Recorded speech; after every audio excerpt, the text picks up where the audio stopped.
दलितों के पिछड़ों के नेता बनने का काम करें नीतीश कुमार, प्रधानमंत्री की पद संभालें आकर, चाहे फिर वो मायावती जी हो चाहे अखिलेश यादव हो, भाई बनना चाहिए इन लोगों को।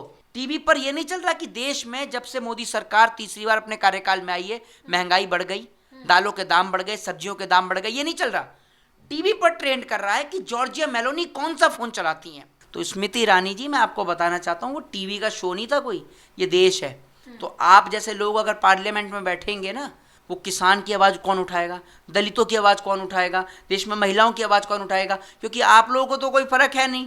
नीतीश कुमार और नायडू दोनों खड़े रह जाएं और जो उनके तमाम जो एमपी हैं वो निकलकर इंडिया अलायंस में जाकर अपना समर्थन दे दें। क्योंकि अभी आपने देखा होगा कि एक जो नेता हैं उन्होंने भारतीय जनता पार्टी से इस्तीफा दिया है, तो शुरुआत कहीं ना कहीं हो चुकी है। और अभी सोशल मीडिया पे ये लोग लिख रहे हैं कि राम मंदिर तो जाएंगे लेकिन अयोध्या के लोगों से सामान नहीं खरीदेंगे।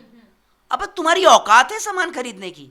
तुम खुद सरकार के 5 किलो राशन पर जिंदा हो। सरकार चाहती है कि ये लोग अपाहिज रहें, सरकार नहीं चाहती कि इनके बच्चे पढ़ें लिखें, तभी तो देश में पेपर लीक होते हैं। नमस्कार, मैं ब्यूटी गिरी और आप देख रहे हैं नेशनल दस्तक। एनडीए की सरकार बन गई है तीसरी बार। प्रधानमंत्री नरेंद्र मोदी ने शपथ ले ली प्रधानमंत्री पद की, लेकिन अब जो सियासत में भूचाल देखने को मिल रहा है, अब जिस तरीके से महाराष्ट्र में गठबंधन टूटने के कागार पर दिख रहा है और भाजपा विधानसभा चुनाव के लिए अकेले तैयारी कर रही है और इसके लिए वो इंटरनल सर्वे करा रही है। वहीं दिल्ली की अगर बात कर ले तो मल्लिकार्जुन खड़गे, राष्ट्रीय अध्यक्ष कांग्रेस के, कहते हैं कि ये सरकार जो बनी है वो गलती से सरकार बनी है, ये अल्पमत में है और ये कभी भी गिर सकती है, ऐसे ऐसे दावे। वहीं दूसरी तरफ बिहार अगर जाए तो बिहार में नीतीश कुमार जल्दी जल्दी कैसे भी आनन फानन में बैठक बुला रहे, बड़ी बैठक कर रहे हैं। आने वाले समय में दिल्ली में राष्ट्रीय बैठक होने वाली है, उसकी अध्यक्षता नीतीश कुमार करेंगे। ऐसे में कयास यही लगाया जा रहा है कि फ्लोर टेस्ट होने से पहले ही क्या ये सरकार गिर जाएगी। और इसी मुद्दे पर हमारे साथ बातचीत करने के लिए मौजूद है मोहित शर्मा। क्या कहेंगे, ये सरकार कितने दिन की मेहमान है? क्या जो बातें कही जा रही है, जो कयास लगाए जा रहे हैं, वो सच है या फिर ऐसे ही अफवाह है? देखिए, पहली बात तो ये कि ये किसी भी तरीके के कोई कयास नहीं है, ये पूर्णतः सच्चाई है। जो जिनको आपने शब्दों में बयां किया और पूरा देश जिनको आज बयां कर रहा है, ये पूर्णतः सच्चाई है कि कभी भी और किसी भी वक्त आपको ये खबर सुनने को मिल सकती है कि प्रधानमंत्री नरेंद्र मोदी जी अब देश के प्रधानमंत्री नहीं रहे। ये आप कभी भी सुन सकती हैं। उसके पीछे का कारण है नीतीश कुमार का इतिहास, उसके पीछे का कारण है जिस तरीके से आप लोग देख रहे हैं कि नायडू के पुतले जलाए जा रहे हैं, उन्हीं के राज्य में उन्हीं के लोगों के द्वारा उनके पुतले जलाए जा रहे हैं। नीतीश कुमार के बारे में आप सभी को पता ही है, ये जो इंडिया अलायंस है इसकी नींव रखने का काम ही नीतीश कुमार ने किया था। तो नीतीश कुमार अगर वापस इंडिया अलायंस में आ जाए तो कोई बड़ी बात नहीं है। और आपको एक बात बता दूं, सोशल मीडिया पे एक चीज ट्रेंड कर रही है ट्विटर पे, और वो है झुंझुना। और वो झुंझुना इसलिए ट्रेंड कर रहा है क्योंकि जिस तरीके से नीतीश कुमार के हाथ में, जिस तरीके से बीजेपी ने झुंझुना थमाने का काम किया है, अब तक कोई भी मंत्रालय उनको नहीं दिया। तो नीतीश कुमार कभी भी और किसी भी वक्त एनडीए का दामन छोड़ सकते हैं। जी, ये बड़ी बात कह रहे हैं, लेकिन अगर देखा जाए पुरानी तस्वीरें, जिस तरीके से नीतीश कुमार ने संसदीय बैठक में कहा था कि अब हम मिलकर काम करेंगे, मिलकर बिहार का विकास होगा, ये भी तस्वीरें दिखी गई कि नीतीश कुमार पैर छूने की कोशिश कर रहे हैं नरेंद्र मोदी के। ऐसे में उनका बदल जाना फिर ये भी तो एकदम से आसान नहीं है ना। देखिए, पहली बात तो ये कि बीजेपी के साथ मिलकर कोई भी और कोई भी दल काम नहीं कर सकता और कभी नहीं कर सकता, क्योंकि आप इतिहास उठाइए भारतीय जनता पार्टी का, जिस जिस दल ने बीजेपी को जगह दी अपने पांव रखने की, बीजेपी ने उसी का सफाया कर दिया। आप उठाकर देख लीजिए बीजेपी का इतिहास कि बीजेपी के साथ जो जो गया है बीजेपी ने उसको बर्बाद कर दिया। कहने का मतलब यह है कि ऐसा कोई सगा नहीं जिसे भाजपा ने ठगा नहीं, और अब ठगने का काम नीतीश बाबू को कर रहे हैं। और नीतीश कुमार को समझना चाहिए कि कहीं ऐसा ना हो कि एक और नीतीश कुमार और नायडू दोनों खड़े रह जाएं और जो उनके तमाम जो एमपी हैं वो निकलकर इंडिया अलायंस में जाकर अपना समर्थन दे दें। क्योंकि अभी आपने देखा होगा कि एक जो नेता हैं गोपी जिनका नाम है, उन्होंने भारतीय जनता पार्टी से इस्तीफा दिया है और वो कह रहे हैं कि मैं बीजेपी के साथ रहकर काम नहीं कर सकता। तो शुरुआत कहीं ना कहीं हो चुकी है। दूसरी बात यह कि बीजेपी अपने बड़े बड़े किलों को हार गई, अयोध्या हार गई, अमेठी से स्मृति ईरानी हार गई। तो भाजपा की जो बुरी हार हुई है उत्तर प्रदेश में, वो पूरा देश देख रहा है। और देश के नेताओं को अब साफ नजर आ रहा है कि बीजेपी का वो जो दौर था लोगों को लड़ाने वाला, लोगों को लड़ा भिड़ाकर कुर्सी हासिल करने वाला, वो दौर अब समाप्त हो चुका है। अब लोगों को साफ दिख रहा है कि जो हार हुई है उत्तर प्रदेश में, उसके लिए कही ये जा रही कि उत्तर प्रदेश गद्दार निकला, अयोध्या के लोग गद्दार निकले। देखिए एक बात मैं आपको बता दूं, ये सब तो कहने की बात है कि अयोध्या के लोग गद्दार निकले। अयोध्या के लोगों ने दिखाया कि वो अंधभक्त नहीं राम भक्त हैं। दूसरी बात ये कि आप कैसे करें कि अयोध्या के लोग गद्दार निकले, जिस वक्त पर आप अपने घरों में बैठे थे, अपने आलीशान कमरों में बैठकर आराम कर रहे थे, उस वक्त पर जब वहां राम मंदिर बन रहा था तो वहां अयोध्या के लोगों के घर पर बुलडोजर चलाया जा रहा था। तो अयोध्या के लोग उसका जवाब कैसे देंगे? प्रभु श्री राम ने अपने जीते जी किसी को बेघर नहीं किया। राम की तो भैया राम ने तो कभी लोगों को भी नहीं बांटा। तो अयोध्या के लोगों ने दिखाया कि इस बार हम लोग वोट डालेंगे ब्राह्मण शूद्र वैश्य क्षत्रिय के नाम पर नहीं, हम वोट डालेंगे देश के नाम पर, भारत के नाम पर। और भारत के नाम पर उन लोगों ने वोट डाला और उन्होंने लोगों ने दिखाया कि यहां पर राम भक्त रहते हैं, अंधभक्त नहीं रहते। और सभी लोगों ने, सभी समाज के लोगों ने एक साथ मिलजुल कर, हिंदू मुस्लिम सिख ईसाई ने एकजुट होकर बीजेपी को हराने का काम किया। और अभी सोशल मीडिया पे लोग लिख रहे हैं कि राम मंदिर तो जाएंगे लेकिन अयोध्या के लोगों से सामान नहीं खरीदेंगे। अब तुम्हारी औकात है सामान खरीदने की? तुम खुद सरकार के 5 किलो राशन पर जिंदा हो, तुम खरीदोगे सामान? हैं? इतने सारी जनता, जो उत्तर प्रदेश की जनता, जिन्होंने जगह जगह से बीजेपी को हराने का काम किया है, और तमाम राज्य, चाहे महाराष्ट्र हो, चाहे उत्तर प्रदेश हो, चाहे पश्चिम बंगाल हो, तमाम जगह से लोग अयोध्या में राम जी के दर्शन करने आते हैं। वो लोग खरीदेंगे? आप लोग तो खुद सरकार के ऊपर जिंदा हो। सरकार ने राशन क्या बंद किया, तुम लोगों की सांसें बंद हो जाएंगी।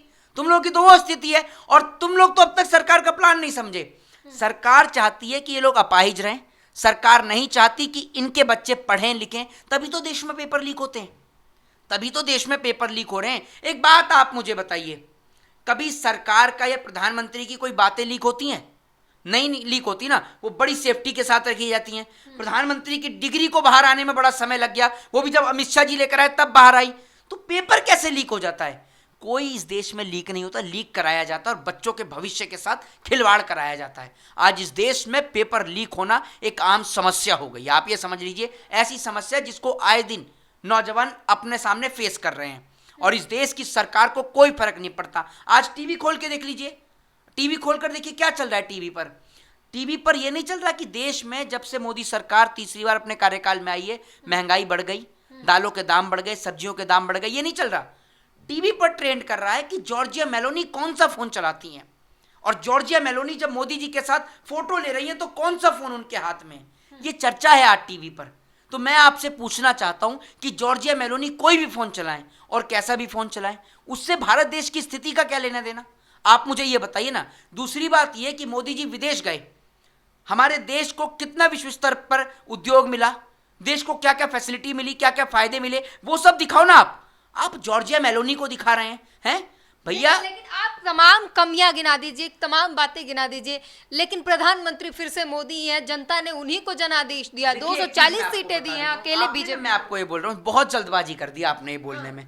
अभी फ्लोर टेस्ट होने में थोड़ा सा समय है, और जब तक फ्लोर टेस्ट ना हो जाए ना, तब तक आप ये मत बोलिए कि मोदी जी प्रधानमंत्री हैं। ये मैं आपको बता दूं, भले शपथ ले लिए, सुन लीजिए, शपथ लेना एक औपचारिकता होती है। शपथ लेना तो आज अगर आपके पास में बहुमत है तो आपने शपथ ले ली, लेकिन आपको उस बहुमत को साबित करना होगा।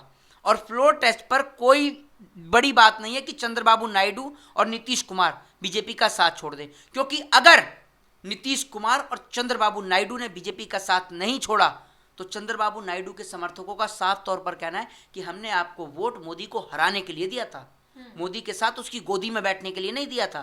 तो ये याद रखिएगा कि अगर चंद्रबाबू नायडू अगर साथ नहीं छोड़ेंगे बीजेपी का, तो वो दिन दूर नहीं कि जब चंद्रबाबू नायडू के समर्थक चंद्रबाबू नायडू का साथ छोड़ देंगे। ये बात आप लिख के ले लीजिए मुझसे।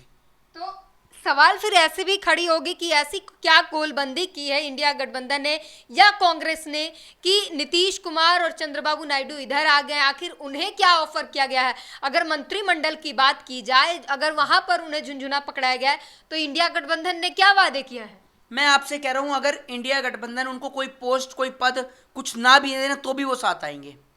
जानती हैं क्यों? वो इसलिए साथ आएंगे क्योंकि उनको अपना वोट बैंक बचाना है।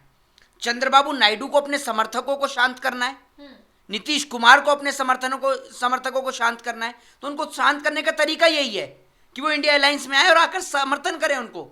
भाई आप एक बात मुझे बताइए, नीतीश कुमार मंझे हुए खिलाड़ी हैं और जिधर उनको फायदा दिखता है उधर वो जाते हैं। देखिए नीतीश कुमार भले ही अगर आज अपना फायदा देख रहे हैं तो बिहार की जनता उन्हें अगली बार ये बता देगी कि नीतीश फायदा मतलब बिहार का ही फायदा, मैं बोल रही हूँ बिहार के लिए ही वो कर रहे हैं। देखिए मेरी बात सुन लीजिए, अगर बिहार के लिए कर रहे हैं तो भैया नीतीश कुमार को अब तक झुंझुना क्यों थमा रखा है बीजेपी ने? आप एक बात मुझे बताइए ना, इंडिया अलायंस के तौर पर सामने आए और आकर दलितों के पिछड़ों के नेता बनने का काम करें नीतीश कुमार, प्रधानमंत्री की पद संभालें आकर। भाई प्रधानमंत्री की गठबंधन से प्रधानमंत्री के पद ऑफर हो डिमांड करना चाहिए, भाई बिल्कुल डिमांड करना चाहिए। इस देश के अंदर बनाया जाना चाहिए नीतीश कुमार को। नीतीश कुमार हो चाहे फिर वो मायावती जी हो चाहे अखिलेश यादव हो, भाई बनना चाहिए इन लोगों को। लेकिन क्या सबसे बड़ा सवाल यही तो है, राहुल गांधी आने देंगे इन नेताओं को आगे? भाई मैं ये कहता हूं राहुल गांधी भी बन जाए तो डिप्टी पीएम बना दिया जाए। जब इस देश में 3-3 डिप्टी सीएम हो सकते हैं तो 3-3 डिप्टी पीएम भी बन सकते हैं। अखिलेश यादव जी को भी बना दो, इधर चंद्रबाबू नायडू को भी बना दो, नीतीश कुमार को भी बना दो, क्या दिक्कत है?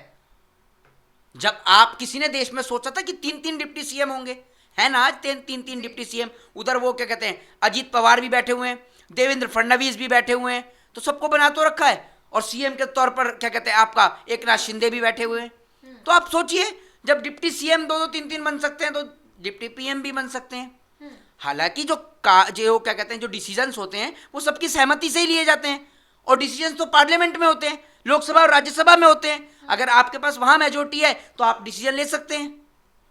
सबसे बड़ी बात यह है। और दूसरी बात यह कि देश को बचाने की बात है। मैं आपको एक बात दावे से कह रहा हूं कि देश को खतरा किससे है? सबसे पहला सवाल तो यही, क्योंकि बार बार ये दिखाया गया कि संविधान खतरे में है, संविधान बदल देंगे। मोदी जी कह रहे हैं किसी की औकात नहीं है संविधान बदल देने की। तो आपकी पार्टी का नेता वो औकात क्यों दिखाता? आपका उस निजी सलाहकार जो है वो औकात कैसे दिखा रहा है बोलने की?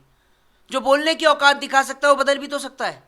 आपके पास आज बहुमत नहीं है इसलिए आपने ये बात बोली है। आपने पहले आके सामने बोली कि किसी की औकात नहीं है संविधान। अरे औकात तो इस देश की जनता नहीं बदलने देगी। आपके नेताओं की औकात कुछ नहीं है, वो सिर्फ बोल सकते हैं। जनता ने दिखा दिया संविधान पे अगर प्रहार करोगे तो 2 मिनट में उठा के भगा देंगे, और दिखा दिया। अयोध्या भी हरा दिया, अमेठी भी हरा दी, दिखा दिया जनता ने। तो महाराष्ट्र से भी भगा दिया, जगह जगह दिखा दिया जनता ने। अमेठी की हार की इतनी खुशी क्यों है? जितनी जीत की खुशी नहीं दिख रही है, हार की ज्यादा खुशी दिख रही है आप लोगों में। इसलिए है ना, मेरे को तो सबसे ज्यादा खुशी है क्योंकि मेरे घर में भी माँ बहन है और मैं मणिपुर की बहन बेटियों को अपनी बहन बेटी समझता हूँ। तो मैं ये समझता हूँ कि जो महिलाओं के लिए आवाज नहीं उठा सकती ना, मैं आपसे कह रहा हूँ कि उस महिला को संसद तो दूर की बात देश में भी रहने का हक नहीं है। वो क्या महिलाओं के लिए आवाज उठाएगी? वो अपनी बेटी के लिए आवाज उठाती है सिर्फ। और आज महिलाओं ने दिखा दिया, अमेठी की महिलाओं ने, कि जो हमारी बेटियों के लिए आवाज नहीं उठाता हमें जरूरत ही नहीं है ऐसी महिला की, अपने घर जाके बैठ गई। तो क्योंकि सास भी कभी बहू थी का वो लास्ट एपिसोड था जो जनता ने समाप्त कर दिया बिल्कुल पूरी तरीके से। अमेठी से उन्होंने कहा कि अमेठी की जनता की सेवा हम करते रहेंगे, भले ही हार गए लेकिन हम जनता की सेवा करना नहीं छोड़ेंगे, जनता के बीच बने रहेंगे। हाँ, तो अपना घर मकान दुकान सब बेच दो, जो करोड़ों खरबों रुपया कमा रखा है वो सब बेच दो, बेच कर अमेठी की जनता को उद्धार कर दो ना अमेठी की जनता का उद्धार। क्यों नहीं करते उद्धार? देख लेंगे कितनी बार आप मिलने के लिए आओगी। ये सब ना चुनावी भाषण होते हैं, चुनावी बातें ये सब। ये स्मृति ईरानी सांसद होते हुए मिलने नहीं गई बेचारों से वहां अमेठी में है। वो स्कूटी से जाती तो थी, स्कूटी का टायर पर पंचर हो जाए, स्कूटी पे कैसे जा सकती हैं ये? ट्रक पे जाए तो समझ में भी। आप तो स्कूटी की बात कर रही हैं। स्कूटी की तस्वीरें वायरल थी उनकी जब जाके जनता से मिल रही थी। तस्वीरें तो ये भी वायरल थी, पत्रकारों को कैसे धमका रही थी वो भूल गई आप कि आपके आका से बात करेंगी। सुधीर चौधरी को कैसे धमकाया था वो भूल गई। तो पत्रकारों को धमकाने की तो तस्वीरें सामने थी। तो स्मृति ईरानी जी, मैं आपको बताना चाहता हूँ वो टीवी का शो नहीं था कोई, ये देश है। तो आप जैसे लोग अगर पार्लियामेंट में बैठेंगे ना तो इस देश के जो और तमाम लोग हैं, वो किसान की आवाज़ कौन उठाएगा, दलितों की आवाज़ कौन उठाएगा, देश में महिलाओं की आवाज़ कौन उठाएगा? क्योंकि आप लोगों को तो कोई फर्क है नहीं। पार्लियामेंट लोगों के मुद्दे उठाने के लिए बनी है, आम जनता के मुद्दे उठाने के लिए बनी है। इसलिए नहीं कि वो फ्लाइंग किस कर रहा है, ये कर रहा है। ये लोग अब तक फ्लाइंग किस पे ही अटके पड़े हैं। ये लोग फ्लाइंग किस पे ही अटके पड़े हैं। ना तो ये देश के डेवलपमेंट के लिए सोचते, ना देश की इकोनॉमी के लिए सोचते। क्योंकि देश के डेवलपमेंट और इकोनॉमी के लिए वो सोच सकता है जो पढ़ा लिखा हो। अब जो पढ़ा लिखा ही नहीं वो देश के लिए कहाँ से सोचेगा? वो तो अपने लिए सोचता है, अपनी बेटियों के लिए सोचता है। तो ये अपनी बेटी के लिए सोचती थी और अपनी बेटी के लिए, इनकी बेटी के ऊपर आप टिप्पणी कर दीजिए कैसे पार्लियामेंट में चिल्ला रही थी। लेकिन मणिपुर हुआ, हाथरस हुआ, ठीक है, कभी नहीं बोली उस पर, कभी नहीं बोली। प्रज्वला रमन्ना पे नहीं बोली क्योंकि इनकी पार्टी के नेता उनको समर्थन दे रहे थे, तो कहाँ से बोल देंगी? अभी सियासत की, अगर जिस तरीके से सियासत में भूचाल आई है, महाराष्ट्र की बात कर लिया, उत्तर प्रदेश की, उत्तर प्रदेश में ओपी राजभर ने बगावत छेड़ दी है, सीधे कह रहे हैं कि हम बगावत करने से नहीं डरेंगे। दूसरी तरफ अजीत पवार गुट के जो छगन भुजबल हैं वो सीधे सीधे बीजेपी को टारगेट कर रहे हैं और कह रहे हैं कि हमारी जीत, जो हार का ठीकरा है वो भाजपा पर फोड़ रहे हैं। तो क्या लगता है महाराष्ट्र में आने वाले समय में क्या कुछ होने वाला है? देखिए, इस देश के जो बड़े और समझदार जो नेता है ना, वो बीजेपी से कन्नी काटना चाहते हैं, और बीजेपी से कन्नी डायरेक्ट नहीं काट सकते, तो उनको कोई ना कोई बहाना चाहिए। क्योंकि अब जो है ना, लोगों का माइंड चेंज हो रहा है, माइंड बहुत बड़े लेवल पर चेंज हो रहा है। तो लोगों को समझ में आ रहा है कि बीजेपी का जो दौर और जो वक्त था ना लोग को लड़ाने भिड़ाने का, वो गया। लोगों को नजर आ रहा है बीजेपी अब जाने वाली है। तो लोग हमेशा उगते सूरज को सलाम करते हैं, उसको प्रणाम करते हैं, कोई ढलते सूरज को प्रणाम नहीं करता। याद रखिएगा। कौन है उगता सूरज? इंडिया अलायंस उगता सूरज है जो इस देश को बचाएगा। निश्चित तौर पर मनमोहन सिंह जैसा अर्थशास्त्री अगर इस देश को दोबारा मिल जाएगा, मैं कह रहा हूँ मनमोहन सिंह जैसा व्यक्ति अगर इस देश के अंदर वापस से नेतृत्व संभालेगा देश का, तो मैं दावे से कह रहा हूँ कि जो देश की इकोनॉमी बर्बाद हुई है वो वापस से ठीक हो जाएगी।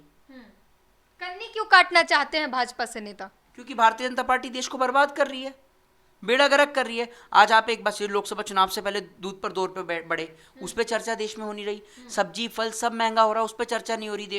देश में महंगाई पे चर्चा ही कहाँ हो रही है? नौजवानों के ऊपर कोई चर्चा नहीं हो रही है, पूरा देश देख रहा है। तो आज बीजेपी का साथ ना तो नौजवान दे रहा, ना इस देश के तमाम नेता दे रहे, सब बीजेपी का साथ छोड़ना चाहते हैं। तो मोहित शर्मा ने बड़ा दावा किया और साफ कह रहे हैं कि बीजेपी के जो तमाम नेता हैं, बीजेपी से जो है तमाम एनडीए गठबंधन के जो घटक दल हैं और उनके नेता हैं, वो कन्नी काटना चाहते हैं और वो अलग होना चाहते हैं। और यही गणित कहीं ना कहीं दिखाई दे रही है महाराष्ट्र में, उत्तर प्रदेश में। तमाम जो घटक दल हैं उनमें नाराजगी है और वो बीजेपी पर हार का जो गेंद है वो बीजेपी के पाले में डालते हुए नजर आ रहे हैं। वहीं भाजपा जो है वो भी अपनी तैयारी शुरू कर चुकी है महाराष्ट्र में।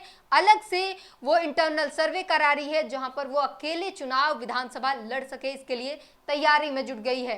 तो इस पूरी बातचीत पर अपनी प्रतिक्रिया जरूर दीजिए। कैमरामैन आशीष के साथ ब्यूटी गिरी, नेशनल दस्तक। नेशनल दस्तक की आपसे गुजारिश है कि अगर इसको बचाना चाहते हैं तो नेशनल दस्तक को सब्सक्राइब करने के लिए रेड कलर के सब्सक्राइब बटन को दबाएं, फिर बेल आइकन की घंटी दबाएं। नेशनल दस्तक को बचाने के लिए बहुत जरूरी है कि हर खबर को शेयर करें, लाइक करें, कमेंट जरूर करें।